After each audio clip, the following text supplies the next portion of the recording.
pictures and patterns put into words that stream across the page, capturing life as soft spoken. Hey everybody, Jane here, and I want to talk about the movie DeathTrap. This movie is from the 1980s, I believe 1982, and it is starring Michael Caine and Christopher Reeve. And I actually picked this up because a while ago I read 8 Perfect Murders, and one of the books mentioned in 8 Perfect Murders is DeathTrap.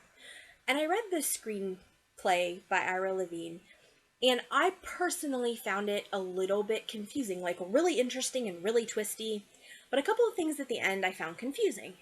So I ended up getting the movie.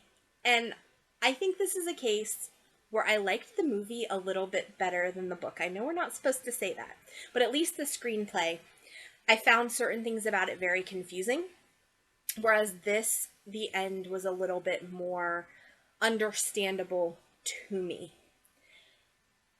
It's really hard to explain what this is about because it is such a twisty, turny, complex storyline.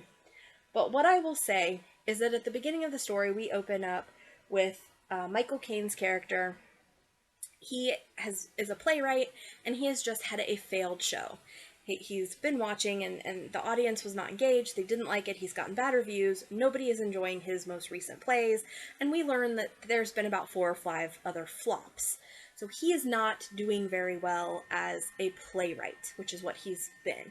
He apparently had like a one-hit wonder years ago that made him famous, but now he's not really doing so well. He gets home and he's really struggling, and he tells his wife that while he was gone, he received an envelope. And in this envelope was a book called DeathTrap, written by a student he had during some writing lessons he'd been giving at a conference, I think. I'm not sure. But this student has sent him his manuscript, and he says the manuscript is really good. This is going to easily be a best-selling play, no questions asked. This person is going to be rich and it's going to do really well. So he kind of hints to his wife that he plans to murder the student who sent the play so that he can steal the play from the student. And the wife is not very happy about that. She tries to convince him that instead of murdering this guy, he should instead try to make a deal with him so that they can both star in the star as writers of the play together, be billed together, and make the money together. Because you find out they're not really having financial struggles, but the wife's been supporting him and he doesn't like it. I can't tell you any more because this is an extremely twisty, topsy-turvy, weird movie. And the screenplay is weird too. It is. So, anyway, you have Christopher Reeve is the student, and he shows up and things go crazy. I am gonna say I would have to rate this a 4 out of 5. I really thought it was better than a lot of other things. I loved all the twists and turns. Of course, I already, having read the screenplay, knew the twists and turns, but still, to watch them be done was awesome. I think there was some added dialogue in the movie that's not in the play, because there's kind of a subplot that is touched on in the play that I read, one that I read, but it goes into maybe a little bit more detail in the show, and it was just so interesting and fun. Christopher Reeve does a great job.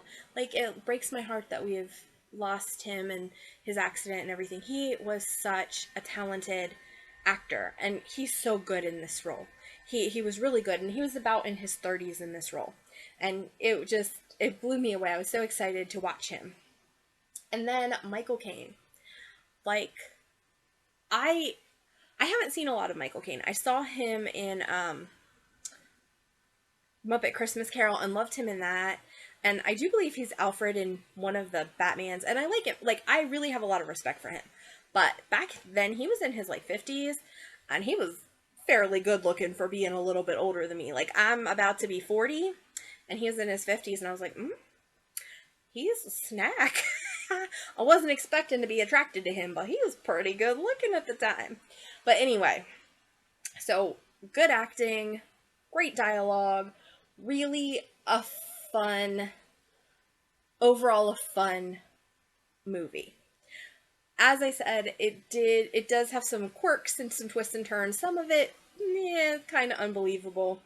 And especially when you get to the end, I didn't love like the very last few things that happen, but I did think that this was more understandable and I got it better than the play.